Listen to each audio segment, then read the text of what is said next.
Halo guys,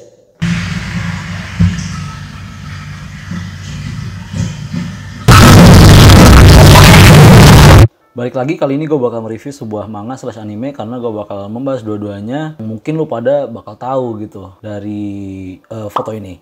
Ya, jadi mungkin lu pada pernah lihat sama foto ini dipakai di TPP di Discord, PP Line atau PPWA gitu kan ya. Dan iya, gue bakal mereview Komi Can Communicate. Sebelumnya gue pengen ngasih disclaimer kalau gue tuh bukan profesional reviewer.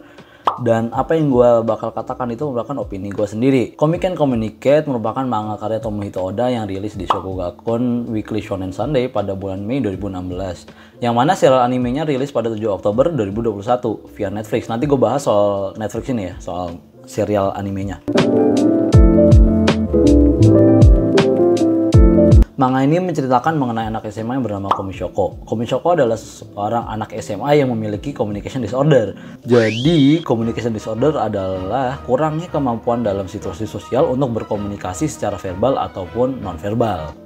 Gue lanjutin lagi story-nya, yang kemudian si Shoko ini ketemu dengan seorang laki-laki bernama Tadano Hitohito. Nggak lama mereka tuh jadi dekat gara-gara kursinya mereka juga deketan. Dan Tadano itu berniat membantu Komi-san dalam mencari 100 teman. Udah sih sebenarnya gitu doang premis dari anime ini atau manga ini gitu. Simple banget. Menurut gue manga ini atau anime ini bener-bener bagus karena manga ini tuh simple banget tapi memorable scene-scene-nya. Dari karakternya yang lucu-lucu, contohnya itu gini deh, dari nama karakter yang bisa dibilang namanya itu selengean dari apa ya? Selengean dari sifat aslinya. Contohnya Tadano Hitohito. Kalau diartikan ke dalam bahasa Indonesia, Tadano yang artinya biasa saja dan Hitohito atau Hito aja itu berarti orang atau manusia. Kemudian Osana Najimi yang berarti teman masa kecil atau childhood friend. Nah, dari karakternya pun itu juga sesuai dengan sifatnya yang tadi gue bilang. Tadano Hitohito itu merupakan the generic high school boy gitu loh, maksud gue. Biasa aja. Terus Osana Najimi itu sesuai namanya, punya banyak teman, terutama teman masa kecil. Jadi temannya Najimi itu semuanya teman masa kecil gitu. Kemudian art style dari manga ini dan anime itu bener-bener bagus banget dan menonjol banget lah. Dan memang yang menurut gue mencolok banget itu ya kelucuan dari karakter-karakternya gitu, kayak interaksi antar karakter dengan karakter lain gitu. Kayak terutama kayak setiap karakter itu memiliki keunikan masing-masing. Kemudian karakternya itu macam-macam gitu, dari ada Tadano Hitohito kayak anak laki-laki high school yang biasa aja, generic high school boy. Kemudian Komishoko, karakter jadi yang idola semua orang karena keimutannya dan kekarismatikannya. Padahal Komishoko itu ya memiliki communication disorder gitu. Kemudian ada Osana Najimi, cewek yang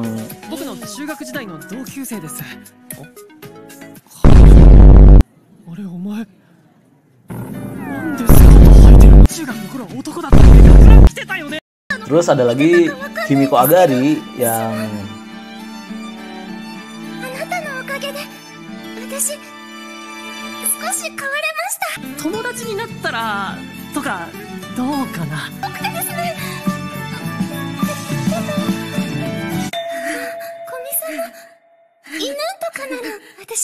gua nggak ngerti lagi semua sama manga sama anime ini tuh nggak ada karakter yang waras gitu. Kenapa nggak ada karakter yang waras gitu? Terus ada cewek imut nih, weh. Gila, akhirnya ada cewek yang waras. Cewek imut yang bernama Yamai Ren gitu.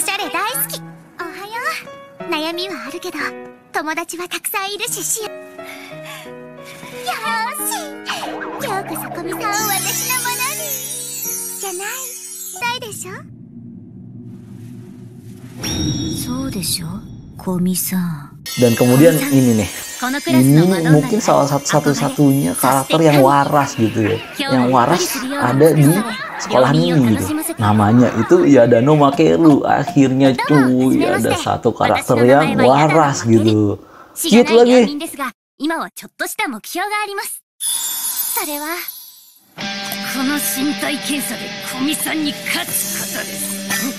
Oh my god! Oh jeez, oh my god!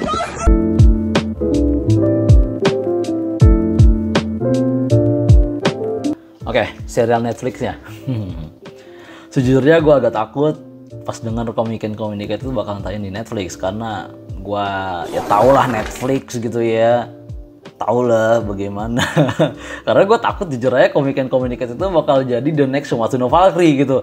Shumatsu no Valkyrie itu manganya bagus banget, serius gue nggak bohong, bagus banget. Shumatsu no Valkyrie kayak this battle manga yang bener-bener bagus. Terus diadaptasi di Netflix gitu kan.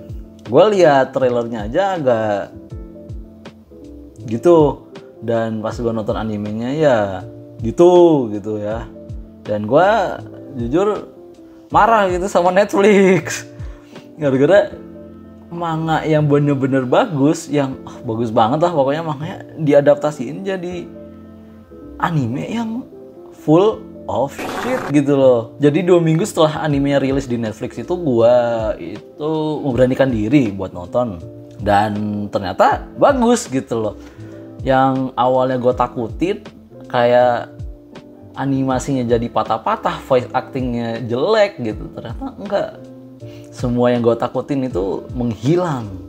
Bagus banget pokoknya animasinya gitu, animationnya bagus, voice actingnya bagus. Oh ya, gue tuh sebelumnya pernah mikir kalau misalnya Comic and Communicate itu diadaptasi jadi anime itu bakal kayak gimana gitu komisannya, bakalan kayak gimana. Dan ternyata setiap nafas, setiap gerak-geriknya komisan tuh ada suaranya yang ikonik banget gitu.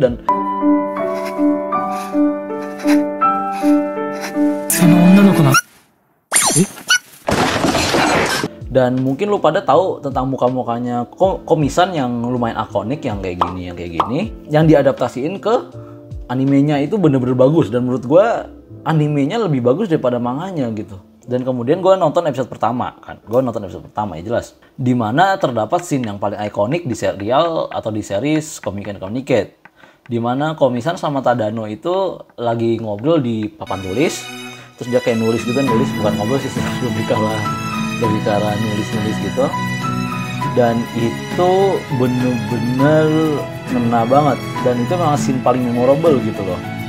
Yang di manganya itu, yang di manganya kita cuma bisa baca, cuma kita imajinasiin bakal kayak gimana, dan ditransfer ke anime jadi bagus banget dan jadi melebihi ekspektasi gua. Dan kalau kalian masih takut buat nonton animenya Comic and Communicate, gas aja, sumpah bagus.